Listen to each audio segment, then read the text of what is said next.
కళ్ళతోనే మాట్లాడాడు. బాధపడద్దు, నువ్వు నిలబడతావులే, నేను నిలబెట్టుకుంటాగా నిన్ను. వెలుపలికి పోయి సంతాపపడి ఏడ్చాడు. ఎందుకు ఏడ్చాడో తెలుసా? నాలాంటి నీచుడు నా ప్రభువును ప్రేమిస్తుంది, నాలాంటి వంచకుండా ప్రభువును ప్రేమిస్తుంది, నాలాంటి వ్యక్తి నా ప్రభువును కనికరించింది.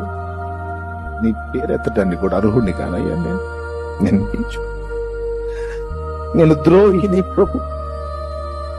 నీతో తిన్నాను, నీతో పడుకున్నాను, నీతో కలిసి నడిచాను, నీతో కలిసి తిరిగాను, నువ్వు చేసే అద్భుతాలు కళ్ళారా చూశాను, నీ నోట నుండి వెలువడే జీవవాక్కులు చెవులారా విన్నాను.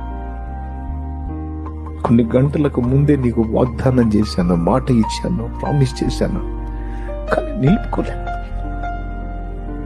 నేను స్థిరం లేని వాడిని ప్రభువా, చెంచలుండి ప్రభువా, నేను పనికిరాను నీకు, అయోగ్యుడిని అని పసిబిడ్డలాగా సంతాపపడి ఏడ్చాడు. కానీ యేసును వదలలేదా?